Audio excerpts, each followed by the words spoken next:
हबलू नाम का लड़का अपने माता पिता के साथ रहता था। हबलू के 2 छोटे छोटे भाई बहन थे और उसका परिवार बेहद ही गरीब था।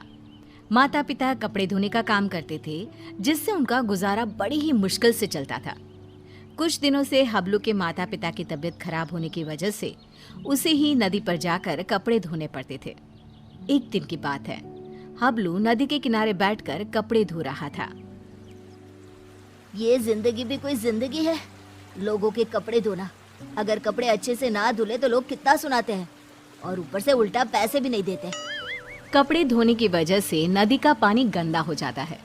उसी नदी में एक चुड़ैल रह रही होती है। जब वो नदी का पानी गंदा देखती है तो गुस्से से पागल हो जाती है। कौन है जो मेरे रहने की जगह को गंदा कर रहा है? अभी जाकर बताती हूँ उसे। हबलू नदी में कपड़े धोकर उन्हें वहीं पेड़ से बंधी रस्सी पर सूखने के लिए डाल देता है और वहीं पेड़ के नीचे कपड़े सूखने तक उनका इंतजार करने लगता है। हबलू को पता ही नहीं चलता कि बैठे बैठे कब उसकी आंख लग गई और कुछ ही देर में चुड़ैल भी नदी से निकलकर आ जाती है। कौन है जिसने मेरे रहने की जगह को गंदा किया है? तभी चुड़ैल की नजर रस्सी पर सूख रहे कपड़ों पर पड़ती है। अरे वाह, ये कपड़े तो बड़े ही सुंदर सुंदर है और ये साड़ी कितनी खूबसूरत लग रही है। तभी चुड़ैल अपने पहने हुए कपड़े देखती है। मेरे कपड़े कितने गंदे हैं, हम लोगों को तो अच्छे कपड़े पहनना नसीब में ही नहीं होता।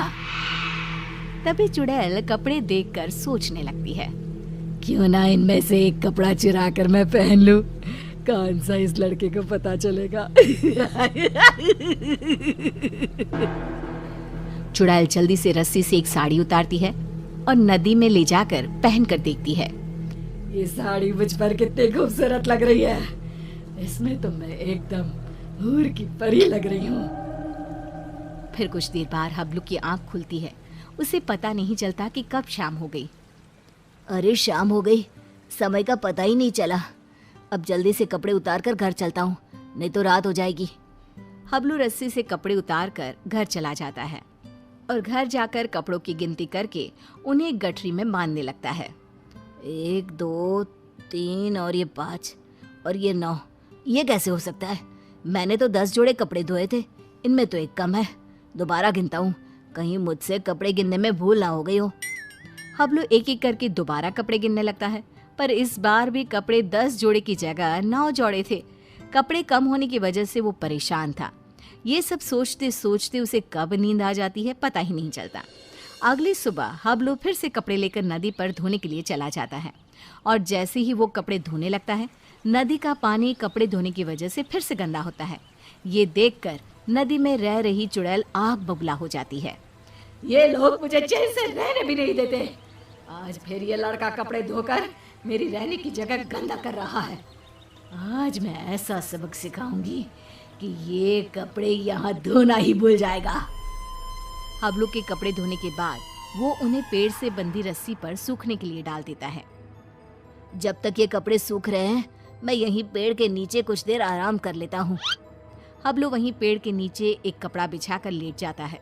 ठंडी ठंडी हवा चल रही थी तो लेटते ही उसे नींद आ जाती है और पता ही नहीं चलता कि कब उसकी आंख लग जाती है। कुछ देर बाद चुड़ैल भी नदी से निकलकर बाहर आ जाती है। आज मैं उसे छोड़ूंगी नहीं। मेरे रहने की जगह गंदी करके खुद चैन की नींद सो रहा है। आज तो मैं उसे मार ही डालूंगी।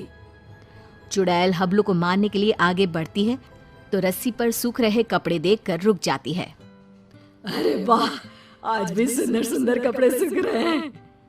चुड़ैल रस्सी से एक अच्छी सी साड़ी उतारती है, नदी में ले जाती है और पहनकर देखने लगती है। ये साड़ी तो मुझ पर कैसे भी ज्यादा सुंदर लग रही है। वो चुड़ैल साड़ी पहनकर नाचने लगती है। मेरा पिया घर आया ओ राम जी, मेरा पिया घर आया ओ राम जी। अब तो जब भी कपड़े धोकर सुखाया करेगा, मैं चुपके से जाकर उसके कपड़े चुरा लिया करूंगी और पहन लूंगी।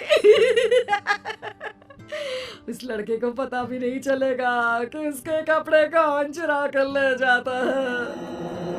और अगले दिन नदी का गंदा पानी देखकर चुड़ैल फिर से बाहर आती है और फिर से देखती है।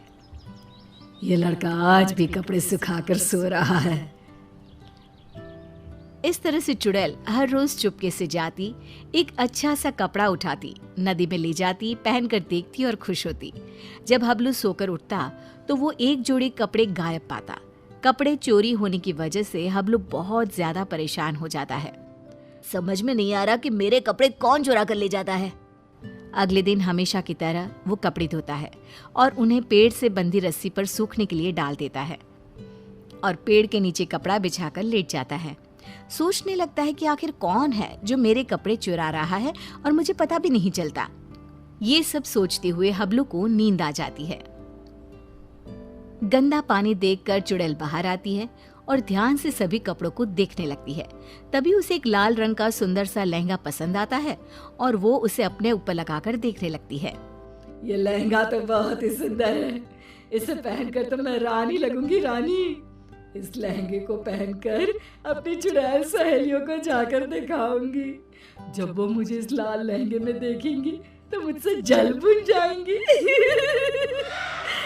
इससे पहले कि ये लड़का सोकर उठे, मुझे ये लहंगा चुराकर नदी में ले जाना चाहिए। फिर वो चुड़ैल वो लाल लहंगा उतारती है और तभी हबलू की आंख खुल जाती है। वो चुड़ैल को देखकर डर जाता है और फिर से वापस अपनी आंखें बंद कर लेता है। बाप रे, ये तो चुड़ैल है। अच्छा, तो यही हर रोज मेरे कपड़े चुरा कर ले जाती है और मुझे पता भी नहीं चलता। फिर वो जैसे ही लहंगा नदी में ले जाने लगती है।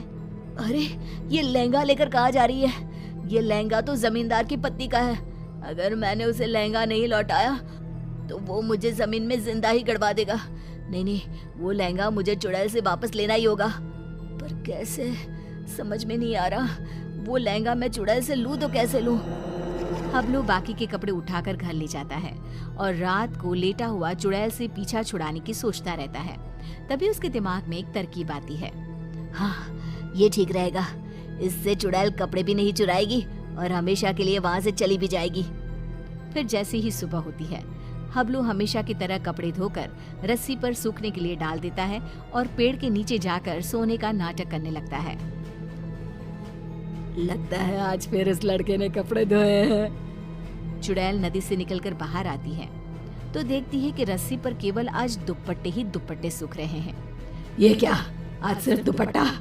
कोई बात नहीं, आज मैं इसे ही ओढ़ लेती हूँ। जैसे ही चुड़ैल रस्सी से दुपट्टा उतार कर उड़ती है, उसके पूरे शरीर पर खुजली होने लगती है। मर गई रे, ये मुझे खुजली क्यों हो रही है? अरे कोई तो कुछ तो करो। हबलू आंखें बंद करके सब कुछ देख रहा होता है। अब आएगा मजा। बड़ा रोज कपड़े चोरी करके पहनती थी, अब पहन कर देख कपड़े। आज इस चुड़ैल को पता चलेगा कपड़े चोरी करके पहनने का नतीजा। आज के बाद ये कपड़े चोरी करना भूल जाएगी और फिर कभी जिंदगी में किसी के कपड़े नहीं चुराएगी। चुड़ैल इधर उधर भागने लगती है। खुजली, खुजली, अरे बचाओ, मेरे शरीर पर खुजली हो रही है। अरे मर गई मैं। अरे कोई तो मुझे बचाओ, मुझे नहीं पहनना ये दुपट्टा। अरे इससे तो मेरे शरीर में खुजली होने लगी है। अरे मुझे नहीं चाहिए इस लड़के के कपड़े। और चुड़ैल नदी में जाती है और सारे कपड़े लाकर वहीं डालकर भाग जाती है। और फिर वो हबलू तो क्या, किसी और को भी कभी परेशान नहीं करती।